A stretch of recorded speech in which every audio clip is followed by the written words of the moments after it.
Selamünaleyküm arkadaşlar. Evet, karşınızda vakumlanmış antrikot. Daha önceki videolarda fazlasını kesip koyduğum antrikot parçası arkadaşlar. Peçeteli makası açıp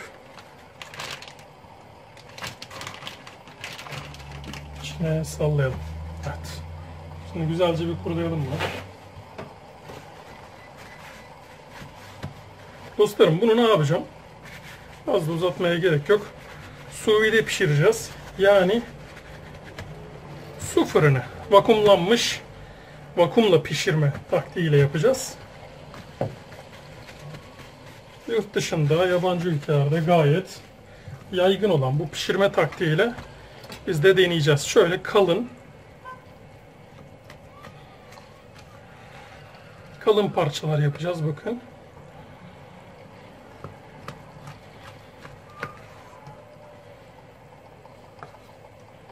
Hemen bunları baharatlama işlemine geçelim. Üstüne tuz, kaya tuzu yalnız, karabiber, biraz biberiye. Yapmamı istediğiniz farklı teknikler varsa onları da yorum olarak alt tarafa yazabilirsiniz arkadaşlar. Biberiye kuru. Kuru olmasının sebebi de benim biberiye fidesinin kurumuş olması. Sarımsak tozu. Bu granül değil, bu direkt kurutulmuş kabuk olarak daha güzel oluyor bu. Aroması daha fazla. Onun için bunu tercih ediyorum. Ve olay bitti. Bu arada sous vide makinemiz de 65 dereceye geldi. Şimdi dostlarım, etlerin boyunu ölçüyoruz. Bu kadar. Hepsini şöyle keseceğiz.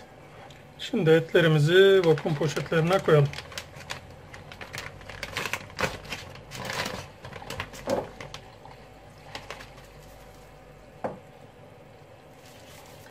Şimdi sevgili dostlar, 2 tanesine de limon koymak istiyorum. Şöyle ince ince.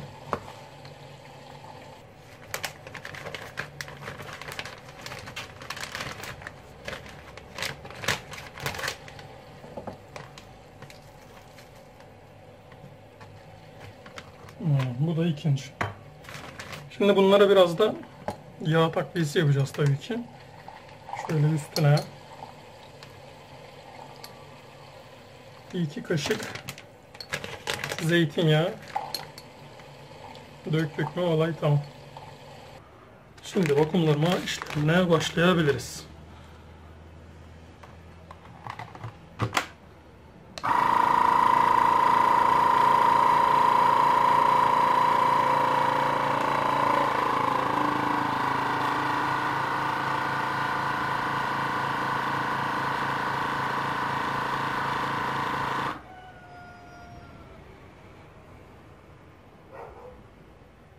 Evet. Gördüğünüz gibi gayet güzel oldu. Şimdi bir tane de limonlu yapalım.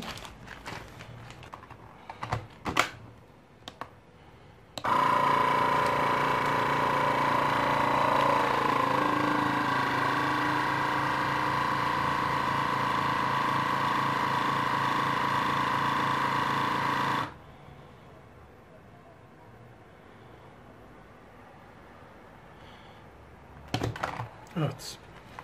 Bu da tamam. Şimdi ben diğerlerine de bakayım. Ondan sonra sous vide işlemine geçelim. Evet sevgili dostlar. Şimdi 65 derecede suya etlerimizi koyuyoruz. Sous vide işlemi tamam. Bakın derecesini de görebilirsiniz. Şöyle göstereyim. Bakın. 65 derecede 2 saat pişecek. O kendisi ayarlıyor. Şuradaki saatini gösteriyor, pişme saati. Şu üstteki de sizin ayarladığınız derece, bu da olan derece. Evet sevgili dostlar. Piştikten sonra 2 saat sonra buradayız Allah'ın izniyle. Bakın zaten hafiften renk değiştirmeye başladı. Ara ara gelip gene kesitler çekeceğim. Bir yere ayrılmayın, seyretmeye devam. 2 saat sonra görüşürüz, hadi bakalım. Evet sevgili dostlarım. Şu anda tam 1 saat geçti. Evet, görebiliyorsunuz. 65 derece fix devam ediyor. Etlerin son durumu şöyle göstereyim. Sesini çıkartayım bakın. Yavaş yavaş pişmeye devam. Daha bir saatleri var. Bir saatte bunlar tamamen finito. Hadi bakalım devam. 2 saat bitti. 2 saatin sonunda 4 parça etimiz burada. Şimdi ben bundan 2 tanesini, bir limonlu bir de normalini alalım. Birinin diğerinden tek farkı limonlu oluşu. Başka hiçbir farkı yok. Şimdi açalım, içindeki suyu bir kaba dökelim. Kaseye.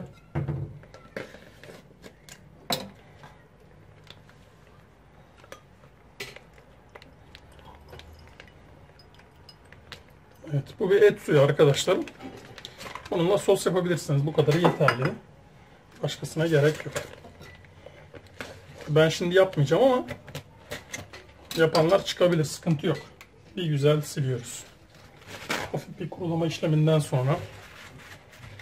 Şimdi geldik dış yüzeyini kızartma işlemine. Bunun için pürmüz kullanacağız dostlarım. Bunun gibi. Yakıyoruz.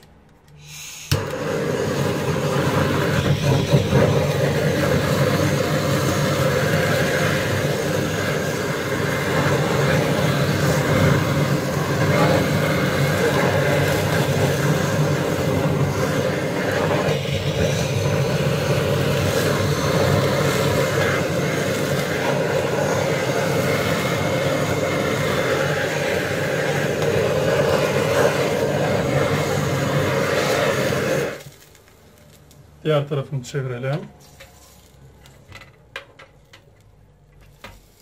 Ve tekrardan aynı işlem.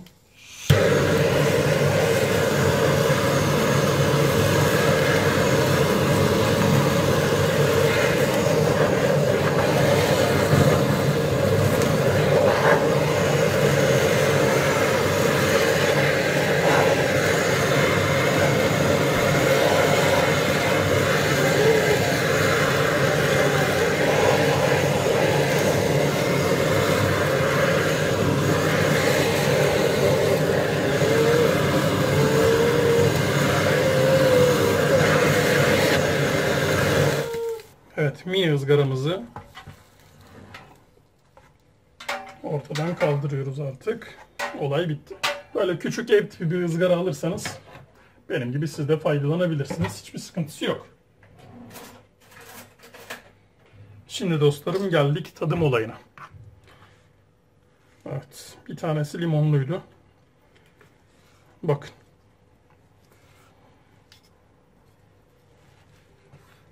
Etler orta iyi pişmiş.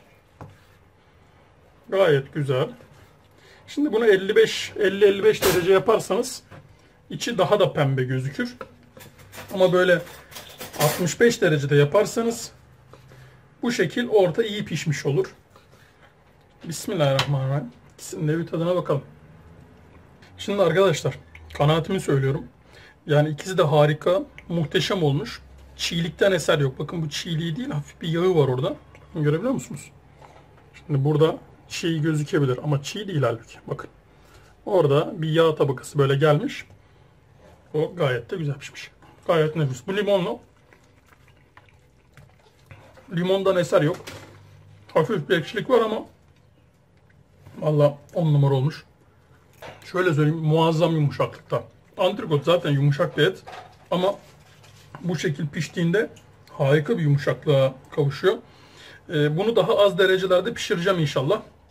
Farklı tekniklerle, yani teknik dediğim farklı etlerle bana bu konuda biraz daha yardım ederseniz arkadaşlar, yardımdan kastım ne pişirmemi istiyorsunuz, mesela tavuktu, balıktı vesaireydi. Farklı sıcaklıklarda, farklı soslarda taktiklerinizi bekliyorum. Altta yorum olarak yazabilirsiniz. Evet arkadaşlar, tarif hoşunuza gittiyse, faydalı olduysa lütfen videoya bir beğenme butonuna basmayı ve halen de abone değilseniz arkadaşlar lütfen abone olmayı unutmayın. Bir başka videoda görüşmek ümidiyle ve dileğiyle kalın sağlıcakla, Allah'a emanet olun.